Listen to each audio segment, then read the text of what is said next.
Rahayu, Mbah, amit yo Mbah, amit. Mbah, permisi, mau numpang lewat, kataku kepada sosok itu yang dibalas cekikian.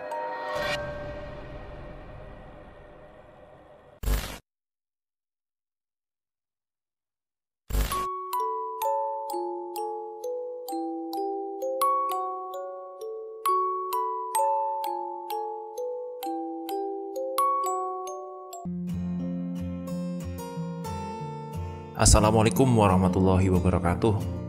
Halo semuanya, Rahayu. Terima kasih masih mendengarkan Untung Direkam. Sebelum saya bacakan cerita horor terbaru, sebagai wujud dukungan teman-teman kepada kami, silahkan klik tombol subscribe, like, dan juga sempatkan untuk ketik komentar di kolom komentar ya. Kita ramaikan. Dan sebagai wujud terima kasih kepada kalian, kali ini saya akan membawakan cerita dari Hupe. Jadi ini request dari teman-teman. Dan sebelumnya saya ucapkan terima kasih kepada Hupe yang sudah mengizinkan tulisannya saya baca. Dan seperti apa horornya? Ini dia, Misteri Sumur Tua. Cerita ini berawal saat saya masih kelas 2 SMP. Saat itu tepatnya bulan Ramadan. Biasalah sekolahku libur sampai 2 minggu. Kalau sudah begitu, setiap malam kita pasti bergadang sambil bermain ketapel dari pipa paralon yang bagian belakangnya diberi balon lalu diikat karet. Isi pelurunya biasanya kacang hijau. Kalau jagung sakit sekali itu. Nah, malam itu kira-kira jam 9 aku pamit kepada ibu dan kakak untuk berangkat ke geladak atau kursi tempat nongkrong kami. Tepatnya ada di belakang kursi tempat nongkrong. Bu, Mas, saya ke belakang dulu ya. Bergadang sekalian bangunin orang-orang sahur, kataku kepada mereka. Ibu hanya mengangguk lalu pergi masuk ke kamar untuk tidur. Mungkin beliau kecapean mencari nafkah setelah ditinggal bapak pergi selamanya, pikirku. Sebelum aku pergi, aku ambil ketapel paralonku, lalu sedikit jagung, tak lupa kacang hijau yang aku beli tadi siang. Saat akan berangkat, kakak memanggilku. Dek, kamu berani ya lewat sumur sebelah itu? Kamu tahu sendiri, di situ ada apa kan? Awas lo ya, itu menakutkan sekali. Kata kakakku kemudian diikuti oleh gelak ketawa. Aduh, Mas, kamu ini, aku mendadak teringat kejadian waktu itu. Aku melihat wanita berbaju merah duduk di atas sumur itu. Dia melihatku dengan mata yang berdarah, lalu lidahnya menjuntai panjang. Awalnya, aku biasa saja. Tapi saat dia melihatku dengan wajah menyeramkan, itu benar-benar tak terlupakan sampai sekarang. Tapi yang menakutkan lagi adalah hawa tubuhnya si penghuni energi panas itu. Amarah, dendam, dan seperti ada sesuatu yang disampaikan. Ya wes lah, nanti aku muter lewat depan. Mas itu nakut-nakutin sih, kataku yang lalu pergi memutar arah. Padahal kalau lewat sumur dekat sekali loh. Tinggal rumah Mbak Eva, terus sumur, gang kecil udah nyampe, gumamku. Saat sedang asik-asik jalan, prak, ada batu bata tepat jatuh di depanku 2 kali. Bata itu dilempar dari lahan kosong bekas bangunan Belanda. Woi, sial, kalau mau bercanda, lihat dia dong. Belum selesai aku memaki, yang melempar bata ke arahku. Dia muncul duluan dengan mata merah dan gigi bertaring serta badan berbulu. Saat itu juga aku berlari sekuat tenagaku, dan yang membuat aku berlari bukan karena aku takut pada wujudnya, tapi karena dia masih membawa 2 batu bata di tangannya. Kena timpuk bisa langsung melayang sukmaku. Sampai dekat geladak, aku melihat para pemuda kampungku lagi asik nongkrong, ngopi, ada juga yang ngudut dan gitaran. Semua teman kakakku, bahkan ada kakakku juga di situ. Kenapa kamu? Kok ngos-ngosan begitu? Sini-sini minum dulu, kata Kang Diko yang memang jualan minuman dan gorengan di situ. Dia salah satu murid kakekku dan kalau aku jajan di situ memang selalu gratis. Dia juga orang yang memberiku panggilan Hupe. Itu loh Kang, aku tadi habis dilempar batu bata di dekat lahan kosong itu. Pas aku misuh-misuh, ternyata genderuwonya keluar sambil menyeringai membawa batu bata. Daripada tewas dilempar ya mending aku lari aja. Kataku pada Kang Diko yang sedang membungkus es untukku. Dia senyum-senyum mendengar ceritaku. Setelah es jadi, dia memberikannya padaku. Aku pun berterima kasih lalu pergi untuk menemui teman-temanku. Baru 2 langkah aku kembali ke warkop Kang Diko. Ku comot pisang goreng lalu kabur pergi sambil cekikian. Kang Diko hanya tersenyum sambil geleng-geleng kepala melihat kelakuanku. Akhirnya aku sampai di tempat berkumpulnya para bocah-bocah di desaku. Weh, sudah datang, lama banget. Udah ditunggu dari tadi kok malah baru datang. Beli es segala, minta esnya dong minta, kata Sinyo. Dia itu sahabatku dari kecil, bahkan bisa dibilang salah satu sahabat terbaikku. Kemudian kita mulai permainan. Wodowo sing dawa maling, dek gundek sing gundek polisi. Yang gini artinya, jang panjang yang panjang maling, dek pendek yang pendek bakal jadi polisi. Kata kami bersepuluh berserempak untuk menentukan siapa yang jadi maling dan siapa yang menjadi polisi. Setelah selesai berbagi tim, kita berbagi 5-5. Kemudian 5 maling itu dipersilakan berlari terlebih dahulu untuk bersembunyi. Dan tim polisi termasuk aku dan Sinyo harus menunggu 15 menit kemudian. Oke, setelah cukup lama menunggu, kami pun berpencar untuk mencari tim maling yang bersembunyi. Aku bersama Sinyo ke timur dan sisanya ke barat. Sinyo, di bawah jangan bilang-bilang ya, kataku kepada Sinyo sambil memberi peluru jagung. Weh, ini peluru gendeng ini. Kamu dapat dari mana? Gila, malah bawa jagung. Curang, pantesan kamu menang terus kalau main polisi-polisian. Protes Sinyo tapi tetap mengantongi jagung yang kuberikan. Akhirnya kita berangkat ke arah timur mencari gang-gang rumah warga. Tak terasa kami berjalan sampai lapangan tempat warga memberi makan sapi. Aku melihat sekelebat orang berlari ke arah belakang gubuk kecil, tempat warga beristirahat saat beternak sapi. Sinyo, tuh, ada yang bersembunyi di belakang gubuk. Ayo sikat, kataku kepada Sinyo sambil memasukkan peluru jagungku. Bentar. Itu apa ya kok putih-putih? Yang ada di belakang gubuk itu loh. Karungnya orang nyari rumput paling katanya. Masa sih? Kemudian aku mengarahkan pandanganku ke tempat yang Sinyo maksud. Oh, itu pocong kayaknya Sinyo yang mendengar itu kemudian memicingkan matanya agar lebih jelas melihat kemungkinan itu. Bukan, karung itu. Apa baju orang yang ternak ketinggalan ya? Balas Sinyo tak percaya. Oh alah kamu itu, kalau dibilangin kok gak percaya. Kan bisa dilihat setan atau bukan? Balasku sengit. Masa kamu lupa sih sama aku? Saat kita memperhatikan, benda putih itu tiba-tiba berdiri tegak. Dan benar saja, itu memang pocong yang berada di belakang gubuk. Oh iya pocong Edian, kata Sinyo cekikian kemudian kabur. Wah pocong, teriak Sinyo keras sambil menarik-narik tanganku. Aku pun ikut berlari bahkan sampai terjatuh dan dengkulku pun lecet karenanya. Woi, bantu aku bantu aku. Jangan asal narik aja, ini loh aku jatuh ini loh. Ya sudahlah maaf, aku lagi takut. Masa puasa-puasa kayak gini juga masih ada setan ya? Gak bisa lihat anak kecil lagi seneng, kata Sinyo menjelaskan padaku. Aku malah tertawa mendengar penjelasan yang menurutku sangat polos itu. Akhirnya kami kembali mencari para tim maling. Saat kami sedang celingukan mencari mereka, terdengar suara gaduh. Woi, woi, neng endi kon? Woi, di mana kalian? Ketangkep woi, Triono ketangkep. Ayo, ayo, ayo. Kata suara yang aku kenal itu. Pasti ini Triono salah satu tim maling tertangkap. Berarti sisanya ada 4 orang lagi yang harus kami cari.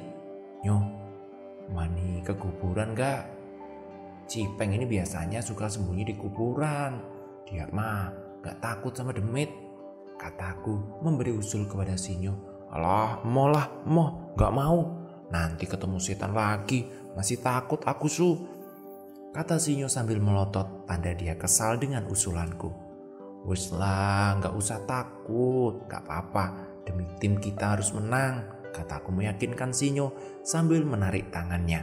Akhirnya dia mau, walaupun dia masih takut. Baru saja sampai di depan kuburan, suasananya berubah drastis, sangat menyeramkan. Ditambah suara burung gagak di atas pohon kamboja, aku dapat melihat banyak sekali mereka yang ada yang duduk-duduk di atas nisan. Ada yang nangis, ada juga yang melihat kami dengan senyuman yang tak tahu apa itu maksudnya. Sebenarnya dari tadi aku juga banyak melihat mereka sepanjang permainan, tapi aku tidak mau bicara karena takut Sinyo ketakutan. Ku beranikan diri melangkah ke kuburan sambil menelan ludah, menguatkan mentalku agar Sinyo tidak semakin takut. Baru 1 langkah, aku masuk kuburan. Wah, pe, tolong pe, ono sing gandoli sikilku. Pe, tolong pe, ada yang megangin kakiku ini, teriak Sinyo yang membuatku kaget. Kulihat kakinya ada sosok anak kecil dengan telinga runcing dan gigi bertaring memegangi kaki Sinyo. Kulempar saja dengan jagung yang ada di kantongku. Sosok itu melihatku lalu melepaskan kakinya Sinyo. Apa Sinyo? Mengagetkan saja. Itu loh, kena akar kamboja kamu itu.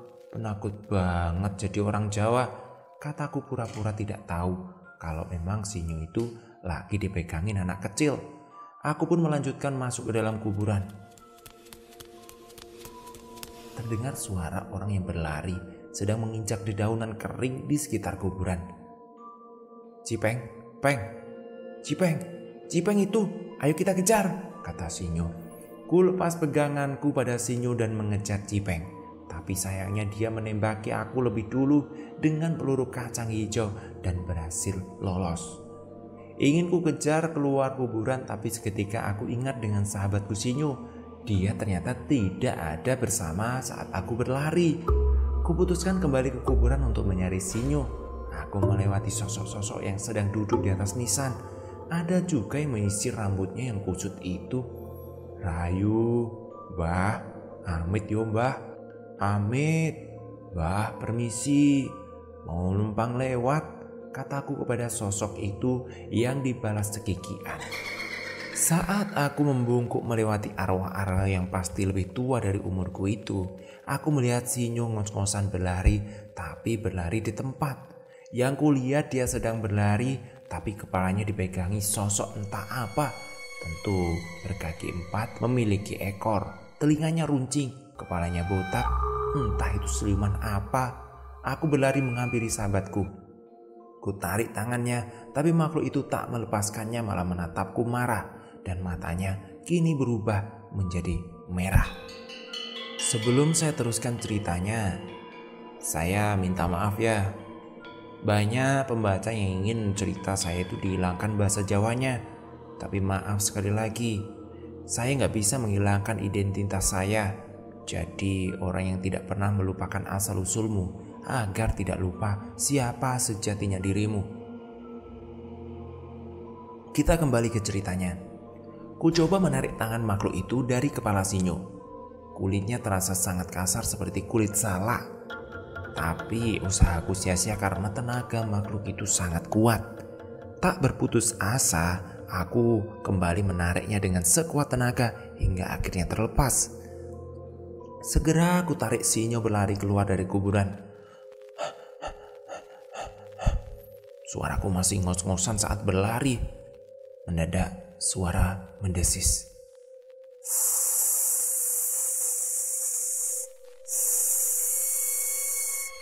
Makhluk itu mendesis dan membuka mulutnya. Terlihat lidahnya bercabang seperti ular tapi sangat panjang. Terus ku tarik Sinyo untuk berlari karena ku lihat makhluk itu sedang mengejar kami. Aku terus berlari hingga ke pura desa dan makhluk itu sudah berhenti mengejar kami.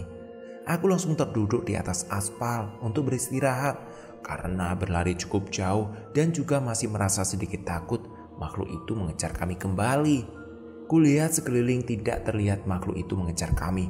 Hanya beberapa Mbak Kunti dan buntelan pocong yang berjarak cukup jauh dari kami. Hupe, aku tadi mengejar kamu di kuburan kok, gak kekejar-kejar ya. Padahal kamu di depanku loh, kata Sinyo mengagetkanku. Aku merasa bingung bagaimana menjelaskannya. Tidak mungkin aku berkata apa yang sebenarnya. Tapi itu akan membuat dia jauh lebih takut lagi. Masa Sinyo, kamu aja larinya pelan gara-gara ketakutan, jawabku sekenanya. Setelah kurasa cukup beristirahat, aku ajak Sinyo kembali mencari tim maling lawan kami. Sinyo, ayo kita cari lagi. Di mana ya kira-kira mereka bersembunyi, kataku pada Sinyo. Alah, ayo kembali ke geladak dululah. Aku mau ngambil minum dulu. Dan juga mau melihat siapa saja yang sudah tertangkap, usul Sinyo yang langsung kubalas anggukan. Tanpa aba-aba, kami langsung menuju geladak yang memang pas di depan rumah Sinyo. Kami kaget saat sampai di sana ternyata 3 orang sudah tertangkap dan tim kami beristirahat di geladak. Weh, hebat jos tenan, udah ketangkep. Sinyo langsung masuk ke rumah sambil minum, sedangkan aku duduk di geladak bersama yang lain. Mas nangkep Mas Cimeng sama Fendi. Ini susah loh Mas. Mas Cimeng kalau sembunyi tuh pasti di tempat-tempat yang menakutkan. Kita nggak berani Mas. Kalau Fendi pasti bareng sama Mas Cipeng. Itu sudah jelas, Ian menjelaskan. Dia salah satu timku yang umurnya lebih muda dariku, sedangkan Cipeng adalah teman yang sepantaran dengan umurku. Jadi dia orangnya cukup pemberani. Gak peduli tempat angker, dia terabas aja. Yang penting dia tidak ketangkep. Ya udah, berangkat lagi yuk, kita cari bersama-sama. Gak usah mencar, biar cepat ketangkep, usul Sinyo yang tiba-tiba muncul membawa sebotol besar air dingin. Akhirnya setelah minum kami sepakat bergerak bersama. Sedangkan tim maling yang tertangkap harus menyiapkan peralatan untuk bangunin orang sahur. Di mana ya kira-kira mereka bersembunyi? Masa di sawah ya, kata Sinyo pada kami. Di sekitar Posyandu mungkin Mas. Aku tadi ketemu Mas Cimeng sama Fendi lari di situ. Cuma aku gak berani ngejar Mas, takut, kata Ian. Posyandu desaku letaknya memang menakutkan di sekeliling pohon bambu. Ada pisang, ada juga singkong di sana. Dulu ada warga desaku pulang bekerja malam saat naik sepeda ontel. Dipegangi gendro di situ sampai akhirnya dia lari meninggalkan sepedanya. Dan keesok harinya sepeda itu udah hancur terus nyangkut di bambu. Belum lagi ada kejadian keranda terbang saat aku SD dulu. Diselesaikannya di Posyandu itu juga. Iya ya, oke lah. Ayo kita ke Posyandu rame-rame. Aja mencar yo. Kita harus satu. Kita harus bareng-bareng nemuin mereka. Kita kepung nanti, kataku memberi petunjuk kepada timku. Yang kemudian disahut anggukan tanda mereka mengerti. Akhirnya kami menuju Posyandu. Saat lewat kebun bambu, aku melihat mereka yang tak kasat mata. Tapi mereka tak berani mengganggu atau mendekat. Mungkin karena mereka sudah tahu siapa kakek dan leluhurku. Karena peristiwa keranda terbang dulu. Aku terus berjalan bersama timku. Plak, plak, plak. Suara tembakan peluru kacang hijau yang sebagian terkena bambu. Woi, Cipeng itu, Cipeng. Pasti itu Cipeng. Kepung, kataku memberi komando kepada teman-temanku. Saat kami berhasil memojokkan mereka, mereka malah melempari kami dengan kacang hijau yang ada di saku mereka. Hingga banyak kacang hijau yang mengenai bambu-bambu rumah makhluk halus itu. Pandangan mereka aku lihat mulai tidak enak. Pasti mereka marah karena rumahnya diganggu sama bocah-bocah seperti kami. Udah Peng, udah, nyerah aja kamu. Gak bisa lari kemana-mana kan kamu, kataku. Dan akhirnya mereka berdua menyerah. Permainan pun usai. Waktunya kembali ngumpul di geladak untuk bersiap membangunkan sahur. Saat kami ingin keluar dari kebun bambu, terdengar suara. Kurang lebih begitulah suaranya. Seperti orang yang sengaja memainkan bambu, lalu ada suara nafas beratnya. Hei, teman-teman, kalian dengar suara itu enggak? Itu kayak orang mainin bambu ya, kata Cipeng saat itu.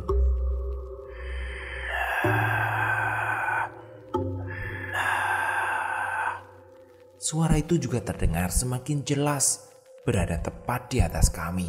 Otomatis kami serempak menengok ke atas. Ya, pocong mas, pocong itu pocong. Teriak kami serentak dan langsung lari tunggang langgang. Pocong ini adalah tipe pocong yang suka meludahi wajah orang. Dan kalau udah kena, biasanya kena penyakit kulit ditambah baunya yang busuk. Dicuci pakai sabun paling mahal juga ngebakalan hilang baunya. Kami terus berlari sekencang-kencangnya, tapi pocong itu terus terbang mengejar tepat di atas kami. Hingga aku melihat seorang sedang duduk di atas batu besar melambaikan tangannya pada aku. Seketika aku mengajak teman-temanku berlari ke arah orang itu. Dan sesampainya di sana, ngapain Pe, kok lari-larian di kebun Pe? Kata Kang Diko saat itu. Iya, orang yang di atas batu itu ternyata Kang Diko. Tapi anehnya, dia memakai baju serba putih dan badannya bersinar. Itu loh Kang, itu. Saya dikejar pocong matanya merah. Gara-gara Cipeng tuh ngelemparin pakai kacang hijau dan kena pohon bambu. Jadi kita yang dikejar-kejar, kataku menjelaskan. Saat aku menjelaskan, pocong itu ternyata masih mengejar kami. Udah, sana, kamu ke depan. Ada kakakmu, sudah aman, kata Kang Diko sambil tersenyum padaku. Tanpa berpikir panjang, kami langsung berlari ke depan tempat kakakku nongkrong. Dan sampai di sana, kalian tahu nggak siapa yang ada di sana? Ternyata aku melihat Kang Diko sedang bermain gitar bersama kakakku dan teman-temannya dengan pakaian seperti yang kutemui pertama kali. Bagaimana bisa? Bukannya tadi Kang Diko menolongku? Bagaimana mungkin sekarang dia ada di sini dan sudah berganti baju? Itulah yang aku pikirkan saat itu. Ngapain kok ngelamun aja Pe? Jangan ngelamun, nanti kesurupan loh. Wes, sana cepat bangunin orang-orang sahur, kata Kang Diko dengan senyum khasnya pada aku. Aku hanya bisa melongo dan saling berpandangan dengan teman-temanku. Iya ya Kang, terima kasih ya, kataku sambil berlalu ke tempat teman-teman yang menyiapkan peralatan untuk membangunkan sahur. Tak lupa aku mencomot sebuah gorengan dari warungnya. Sesampainya di geladak, ternyata peralatan sudah siap. Yo budal yo, ayo berangkat. Tolong. Tiba-tiba terdengar suara teriakan seorang pria. Tunggu. Aku tahu ini suara siapa. Ini suara tetanggaku. Ini suara Mas Edi, suami Mbak Eva, si pemilik sumur tua itu. Teman-teman, aku mendengar suara Mas Edi, tetanggaku suaminya Mbak Eva, lagi minta tolong, kataku pada teman-temanku. Aku langsung berlari menuju asal suara itu. Saat sampai di sana, langkahku terkejut. Aku melihat Mas Edi dicekik lehernya oleh seorang perempuan berbaju merah yang kulihat tempo hari itu. Dia dicekik menggunakan lidah sosok itu untuk mengguntai panjang. Tidak sampai di situ saja, sosok itu juga membanting tubuh Mas Edi di sana, kemudian melemparkannya ke tembok hingga Mas Edi langsung pingsan di tempat. Sosok itu menatapku dengan tajam dengan matanya yang menakutkan. Aku sangat bingung saat itu. Antara pikiran dan hatiku sedang beradu argumen, ingin pergi mencari pertolongan atau menolong tetanggaku. Di sana, saat hati dan pikiran tidak sinkron, di saat itulah terjadi kepanikan. Aku mencoba untuk menenangkan diri sekuat mungkin, namun sosok itu malah mendekatiku dengan kedua tangannya dengan arah ke depan. Ku ambil keputusan untuk lari sekencang-kencangnya menuju warkop Kang Diko untuk meminta pertolongan. Aku berlari melewati geladak tempatku berkumpul dengan teman-temanku, namun tidak ada orang di sana. Kemana teman-teman? Kok sudah pada sepi? Masa sudah berangkat bangunin orang sahur? Pikirku saat itu.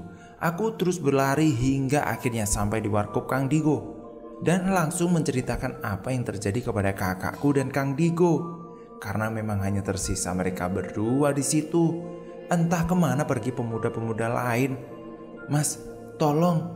Aku tadi kan mau menolong Mas Edi. Lah, saat aku lihat Mas Edi sedang dibanting-banting sama Kunti yang jaga sumur, sampai pingsan loh di sana, kataku dengan panik sambil menunjuk arah sumur tua itu. Beneran kamu lihat itu? Yaudah yuk, ayo Kang, baruan kita tolongin, kata kakakku kepada Kang Diko. Kita bertiga langsung berlari menuju sumur tua itu. Namun sesampainya di sana tidak terlihat sosok Kunti itu, hanya tubuh Mas Edi yang tergeletak pingsan di tempat itu. Kami bertiga pun berinisiatif untuk membopong tubuh Mas Edi masuk ke dalam rumahnya. Ku gedor-gedor pintu rumahnya berharap segera dibuka pintu rumahnya. Tak lama kemudian, Mbak Eva istri Mas Edi langsung panik melihat suaminya pingsan dan mencencar kami banyak pertanyaan. Setelah kami membaringkan tubuh Mas Edi di kasur, kakakku dan Kang Diko pun menenangkan Mbak Eva yang panik itu. Setelah Mbak Eva tenang, dia akhirnya bertanya kepadaku apa yang sebenarnya terjadi. Dek UP, Mas Edi tadi kok bisa seperti ini tuh kenapa? Tolong Dek ceritakan, tanya Mbak Eva kepadaku. Saya juga sebenarnya tidak tahu Mbak. Saya kan mau bangunin orang sahur, kok ada suara minta tolong. Lah, suaranya kayak saya kenal. Itu kan suaranya Mas Edi, batinku. Larilah saya kira-kira ada apa. Nah, pas sampai di sumur, saya lihat Mas Edi sudah dibanting-banting sama Kunti yang ada di sumur tua itu, Mbak. Nah, masa Mbak Eva gak dengar suara Mas Edi teriak-teriak minta tolong? Saya yang di geladak belakang saja denger loh, Mbak, jawabku. Iya Dek, bener, sumpah aku lo gak denger sama sekali, jawab Mbak Eva dengan sedih. Aku merasa ada yang aneh. Kalau aku yang di belakang saja dengar, kenapa Mbak Eva dan tetangga tidak mendengar sama sekali, bahkan tidak ada yang keluar rumah. Setelah beberapa saat Mas Edi pun terbangun.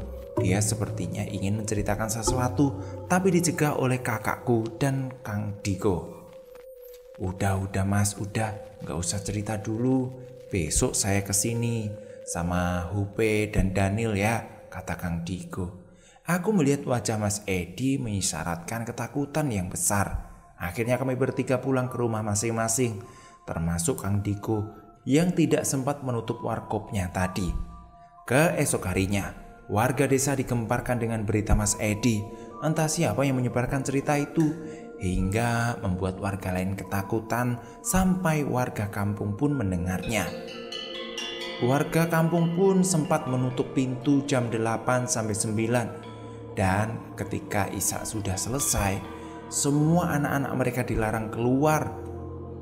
Selesai Isya, Kang Diko menjemputku dan kakakku untuk menjenguk Mas Edi dan bertanya apa yang sebenarnya terjadi semalam.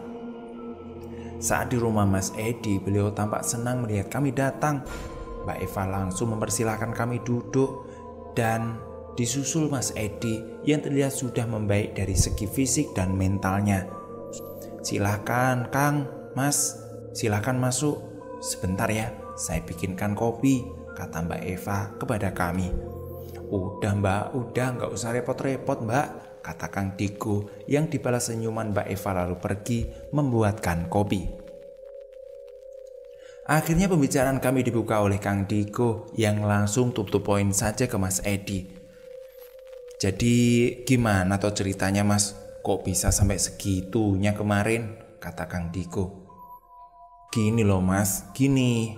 Saya mau ambil air buat nyuci. Terus ada suara perempuan miso-miso di pinggir sumur. Terus saya datangi, kok nggak ada orangnya. Nggak lama kemudian ada suara perempuan lagi. Katanya tinggalkan rumahku, tinggalkan rumahku.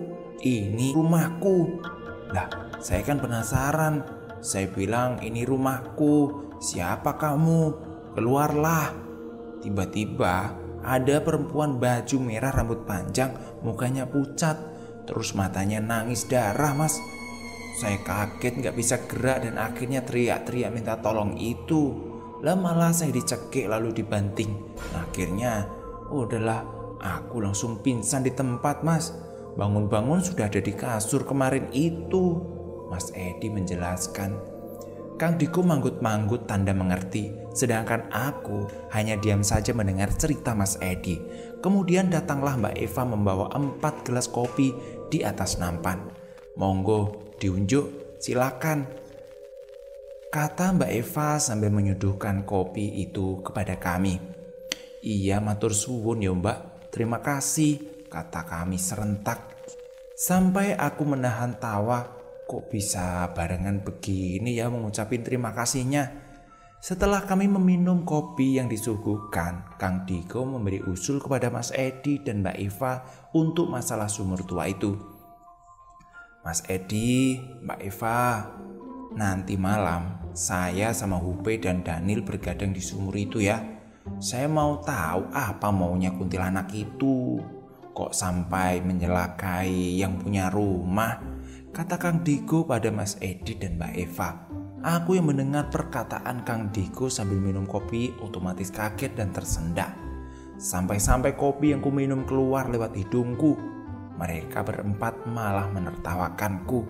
Apalagi kakakku. Sampai ngakak loh melihat wajahku. Lah, kok saya dibawa-bawa dalam bergadang? Jawabku. Kalau mau pacaran sama Demit, gak usah ngajak-ngajak aku lah. Itu menakutkan loh, protesku kepada mereka berdua. Namun bukannya jawaban yang aku dapat, malah senyuman Kang Diko yang ku ketahui itu artinya mau gak mau aku harus ikut. Ayo loh dek, ayo. Nanti digigit terus diminum darah kamu, gimana? Kata kakakku malah menakutiku. Aku hanya bisa menelan ludah membayangkan hal seburuk itu terjadi padaku. Akhirnya Mas Edi dan Mbak Eva dengan senang hati menyetujui usulan Kang Diko. Aku hanya bisa menghela nafas saat itu karena aku sudah terlanjur terlibat dalam urusan sumur tua ini. Akhirnya aku sempatkan pulang untuk membawa bekal berupa sarung, kemudian kututupkan di kepala seperti orang mau ronda. Acara menemani kakak-kakakku yang ngapelin kunti pun dimulai.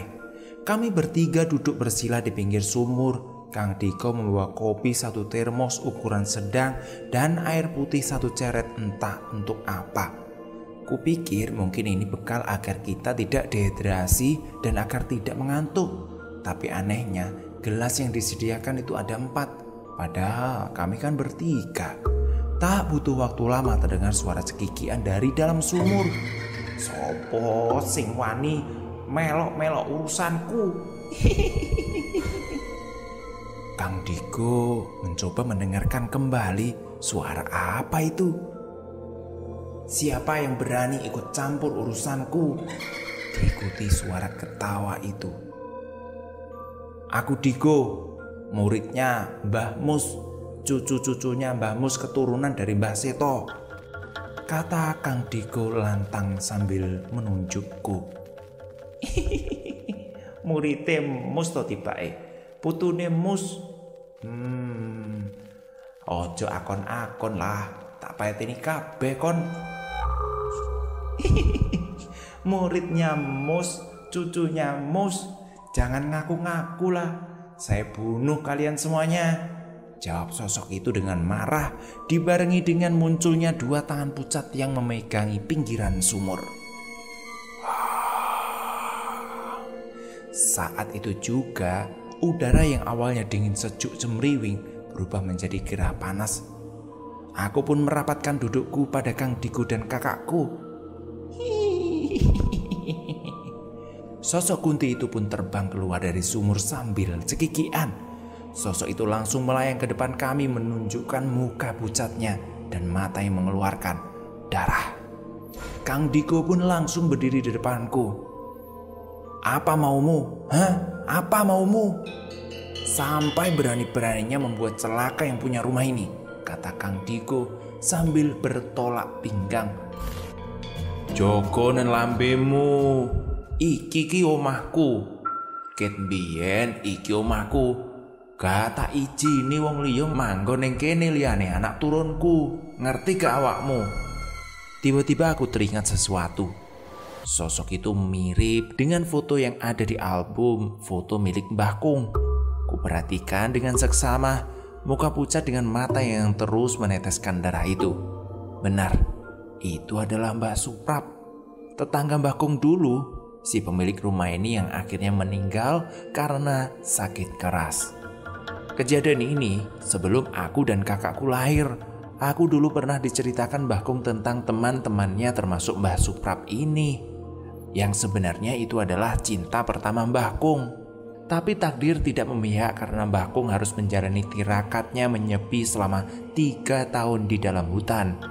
Hingga akhirnya Mbah Kung kembali, ternyata Mbah Suprap sudah menikah dengan lelaki pilihan orang tuanya. Saat aku memandang dengan seksama wajah sosok itu, tanpa aku sadari ternyata dia sudah melayang untuk menyerang kami bertiga. Kakakku pun ikut berdiri membantu Kang Diko. Akhirnya terjadi pertempuran antara mereka bertiga, dan kakakku sempat beberapa kali terpental ke belakang. Pertarungan terus terjadi hingga tercipta cahaya berwarna biru dan merah karena kekuatan mereka. Tapi akhirnya sosok itu kewalahan dan terbang melayang, kemudian dengan cepat terbang menuju ke arahku. Hingga akhirnya dia berhasil tepat berada di hadapanku. Aku yang saat itu ketakutan, dengan tanpa aku sadari, aku berteriak kencang. Bah Kung, bah! Teriakanku sambil menutup mata rapat-rapat. Tiba-tiba udara yang awalnya panas menjadi sejuk dan nyaman. Aku tahu bahwa ini, aku benar-benar paham. Aku yakin Mbah Kung ada di sini untuk menolongku. Ku beranikan diri membuka mataku dan benar saja, Mbah Kung berada tepat di depan mataku, memegangi tangan kuntilanak yang ingin mencelakaiku. Aku refleks langsung memeluk Mbah Kung dan dia menoleh ke arahku, lalu mengelus kepalaku dengan tangan kanannya. Mundur nak, mundur. Sudah, duduklah kembali. Gak usah takut, Mbah Kung akan menjaga dirimu, ucap Mbah Kung kepadaku. Aku pun kembali duduk dan mengusap mataku yang sempat menangis karena menahan takut itu. Diko, Daniel, Joko dan putuku yo, ben aku sing ngurus Suprap. Yang artinya gini, Diko, Daniel, jaga cucuku, biar aku yang ngurus Suprap ini, kata Mbah Kung pada Kang Diko dan kakakku. Nggih Mbah, nggih, salam rahayu nggih. Kemudian sama sepertiku, mereka kembali duduk di depanku sambil ngos-ngosan karena pertarungan tadi.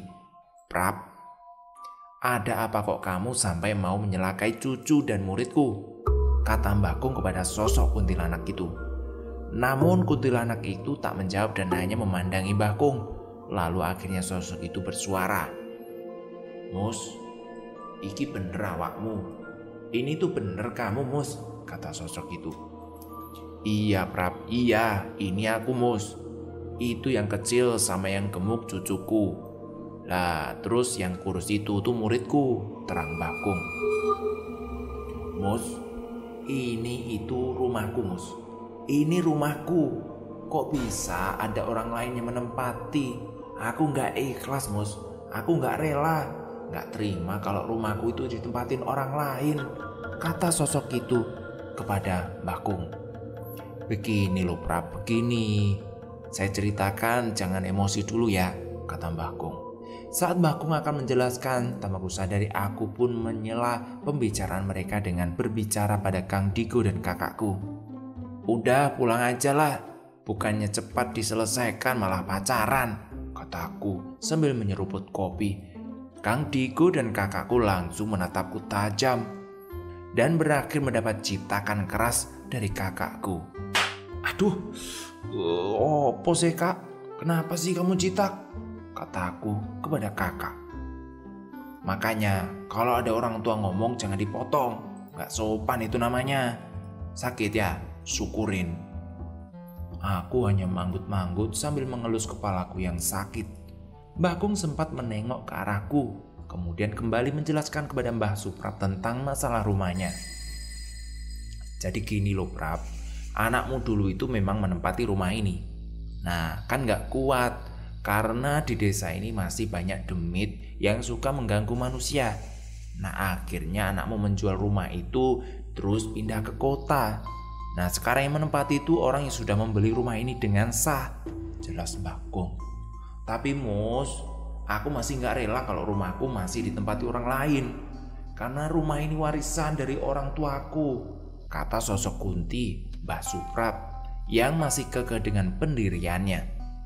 Lah terus sekarang maumu apa? Udahlah Prap, udah. Lebih baik hidup damai, gak usah ganggu yang punya rumah, balas Mbah Kung menasihati Mbah Suprap. Ya gak bisa lah Mus, tetap gak ikhlas aku pokoknya. Meskipun rumah ini sudah dibeli orang ini, aku gak bisa tenang kalau rumah ini masih ditempati orang lain, balas sosok Kunti itu yang masih ngeyel. Akan aku bunuh semua yang menghalangi jalanku, kembali kuntilanak berbaju merah itu berkata sambil menunjuk-nunjuk kami. Ya sudah kalau itu pilihanmu. Maaf Prab, kalau aku harus melawan dirimu untuk menjaga desa ini, jawab Mbah Kung sambil menghela nafas panjang. Suara cekikian kuntilanak itu menandakan meremehkan Mbah Kung. Gak bisa Mus, gak bisa. Kamu tidak bisa melawanku. Ingat, kamu pernah membuat sumpah kalau kamu tidak akan menyakitiku. Kamu ingat itu? Bentak Mbah Suprap kepada Mbah Kung. Mbah Kung nampak bimbang, mungkin teringat sumpahnya kepada Mbah Suprap yang akhirnya membuat Mbah Kung menyesal karena tidak bisa berbuat apa-apa. Sudah Mbah, biar saya sama Daniel saja yang melawan Mbah Suprap, kata Kang Digo yang sudah berdiri bersama kakakku. Maaf ya Le, aku merepotkan kalian, jawab Mbah Kung yang dibalas anggukan mantap oleh kakakku dan Kang Digo. Akhirnya Mbah Kung mundur mendekat padaku lalu berkata, Le, panggil Mbah Seto, biar Mbah Seto yang menyelesaikan urusan ini. Saya nggak bisa menyakiti Suprap Le, maaf kakekmu ini ya. Soalnya sudah pernah bersumpah tidak akan menyakiti Mbah Suprap, kata Mbah Kung kepadaku. Aku sangat bingung bagaimana caranya memanggil Eyang Seto. Mbah Kung, ulo mboten ngertos coron ini mbali Eyang Seto. Gimana cara manggil Eyang Seto, Kung? Kataku sambil menunduk. Mbah Seto itu selalu menjaga dirimu. Cobalah diraba hatinya, terus masuk sampai hening. Sampai hening tidak terdengar apa-apa. Terus minta tolong, panggil namanya Mbah Seto. Nanti pasti ketemu orangnya, jelas Mbah Kung kepadaku. Akhirnya aku duduk bersila menutup mata, lalu mencari ketenangan. Entah apa yang terjadi di luar sangat berisik sampai terdengar dentuman beberapa kali. Tak, tak. Seperti itulah suaranya. Bahkan tanah tempat dudukku bergetar.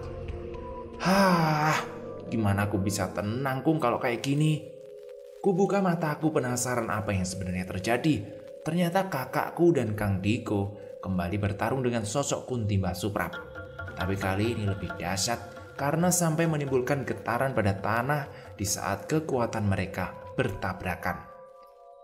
Hanya sosok Mbah Kung yang berada di depanku saat itu. Ayo Le, ayo konsentrasi. Kakek tidak bisa membantu kakakmu kalau kayak gini. Aku sudah bersumpah dulu, ucap Mbah Kung. Terlihat seperti penyesalan di wajah Bakung karena tidak bisa menolong cucu dan muridnya. Saat ingin kembali ku coba untuk bermeditasi, tiba-tiba dari dalam sumur kembali keluar sosok tinggi besar dan berbulu. Matanya merah dan mulut bertaring serta meneteskan air liur. Metu kabeh. Wong ono aku ngetekke wong-wong kurang ajar iki yo. Ayo pada keluar. Bantu aku menghabisi orang-orang yang kurang ajar ini ya. Teriak kuntilanak diikuti tertawa. Rasanya jantungku mau berhenti saat melihat sosok genderuwo itu tak hanya satu, tapi kembali muncul satu sosok yang sama. Kini ada dua genderuwo yang membawa senjata seperti pentungan besar. Bakung pun langsung berdiri dari duduknya, menengok ke arahku, kemudian melempar senyum. Sungguh damai dan menenangkan saat Bakung tersenyum. Tapi tak berselang lama, Bakung langsung menuju ke arah dua genderuwo itu dan bertarung dengan mereka.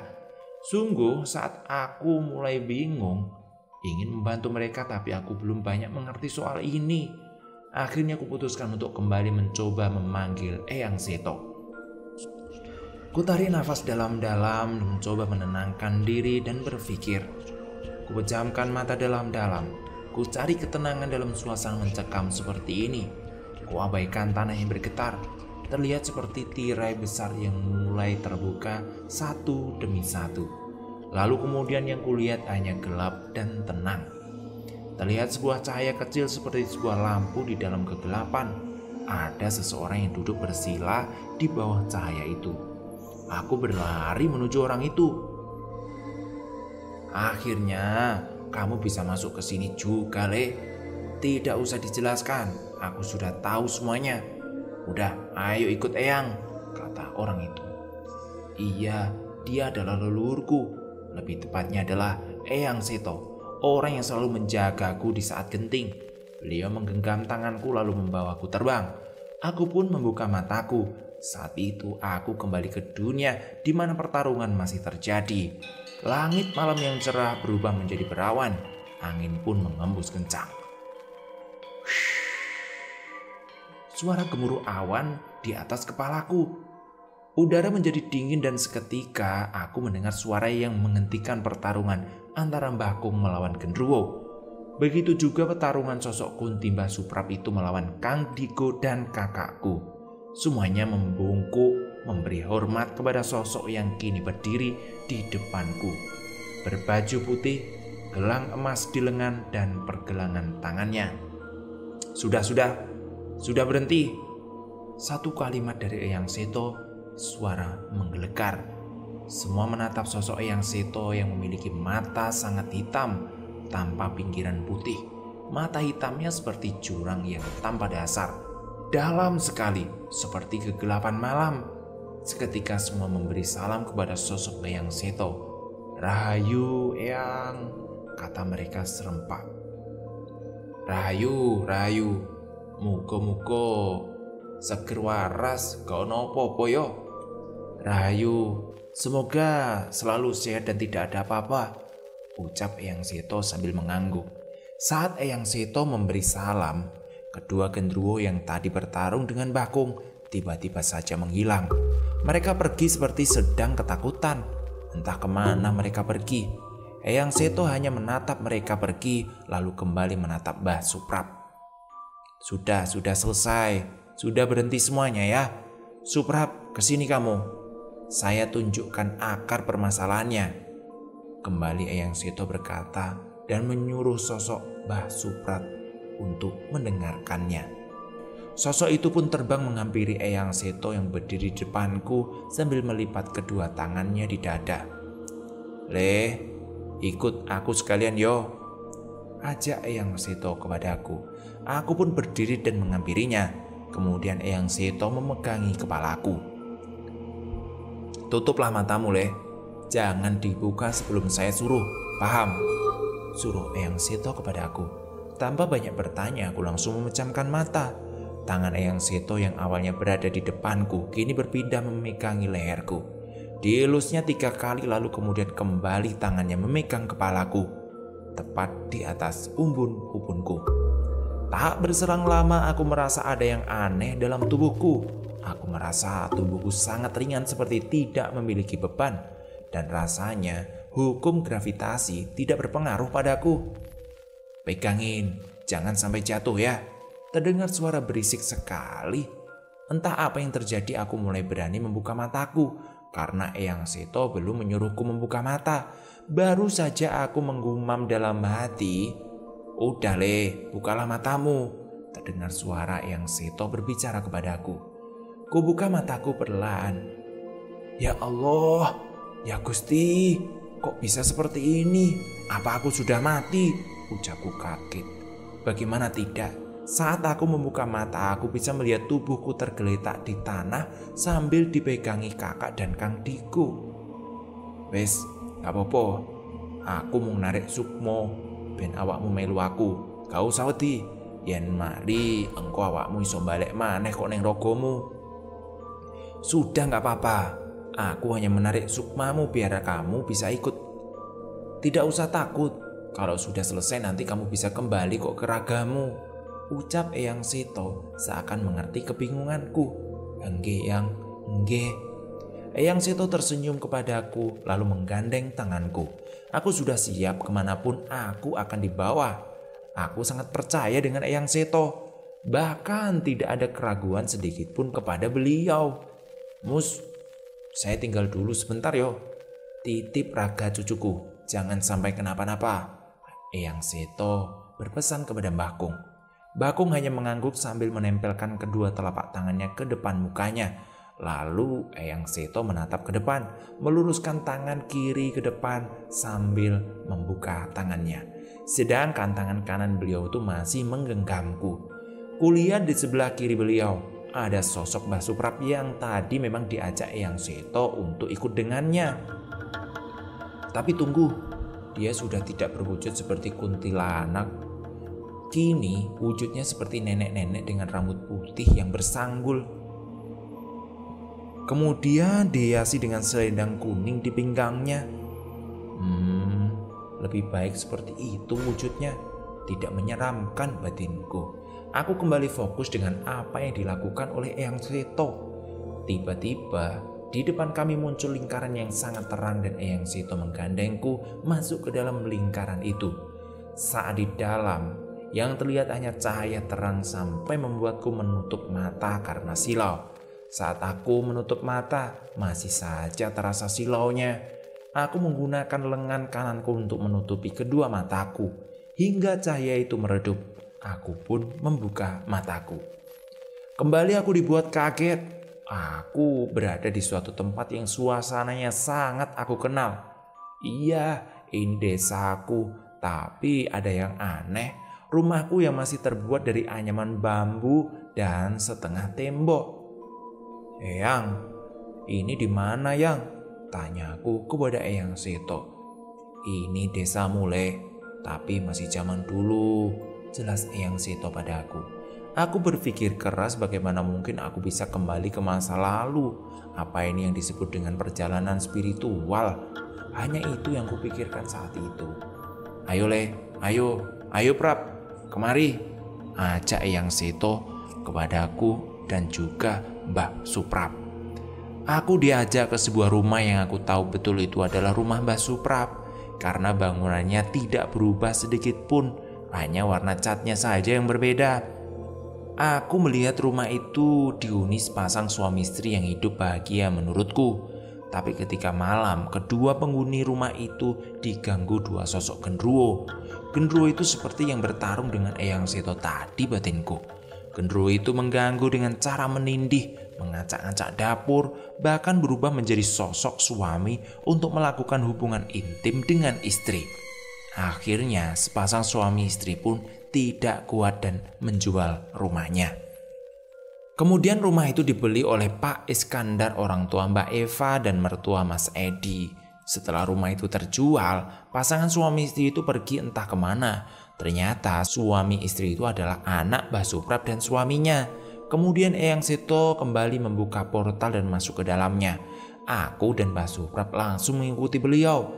Kali ini kami melihat anak dan menantu Mbah Suprap hidup di sebuah perumahan. Rumahnya lumayan besar dan sepertinya mereka hidup dengan bahagia di sana. Kulihat Mbah Suprat meneteskan air mata. Sudah kan Prab? Sudah. Sekarang kamu sudah tahu siapa akar masalahnya. Terus anakmu sekarang sudah hidup enak. Jadi sudah yang tenang ya. Jangan ganggu orang desa lagi, kata Eyang Seto kepada Mbah Suprat. Iya Mbah, iya saya minta maaf. Ampun Mbah. Maaf ya Le, aku hampir menyelakaimu, jawab Mbah Suprat sambil meminta maaf kepada Eyang Seto. Ya sudah gak apa-apa Prab, yang penting cucuku tidak celaka. Ya sudah, mari kita pulang, kata Eyang Seto sambil tersenyum dan mengelus kepalaku. Eyang Seto kembali membuka portal dan kami masuk ke dalamnya. Saya silau kembali membutakan mataku. Akhirnya aku kembali. Tapi tunggu, bagaimana caraku masuk kembali ke ragaku? Dan sudah tanggal berapa sekarang? Karena aku merasa sudah berhari-hari saat mengamati rumah Mbah Suprat yang dulu. Kamu sebenarnya sudah tahu caranya kembali ke ragamu, Le. Coba dipikir lagi, ucap Eyang Seto mengagetkanku. Entah kenapa aku langsung menuju ke tubuhku yang tergeletak. Kupejamkan mataku sambil memegang kepalaku. Kemudian kutekan ubun-ubunku menggunakan jari telunjukku. Aku merasa seperti tersedot masuk ke dalam tubuhku. Kemudian aku bangun dan ternyata aku berhasil kembali ke tubuhku. Dan kalian tahu, ternyata aku hanya pergi 15 menit saja. Padahal aku merasa berhari-hari lo tinggal di sana. Akhirnya Mbah Suprat disuruh Eyang Seto tinggal di pohon jambu biji yang ada di belakang rumahku. Beliau sering sekali menembang lagu Jawa saat malam. Sedangkan sumur itu akhirnya ditutup dengan besi dan kayu atas perintah Eyang Seto. Kedua genderuwo biang kerok itu akhirnya diusir pergi dari desaku oleh Eyang Seto. Sedangkan Eyang Seto dan Mbah Kung, mereka kembali menjadi kumpulan asap dan menghilang. Tapi aku tahu betul, saat aku benar-benar kesulitan, mereka akan datang menolongku. Terima kasih ceritanya sudah selesai. Jangan lupa ramaikan komentar dulu, sisipkan asal kota kalian ya. Terima kasih buat Hupe yang sudah ngizinin ceritanya saya baca. Terima kasih, sampai jumpa. Salam Rahayu. Assalamualaikum warahmatullahi wabarakatuh.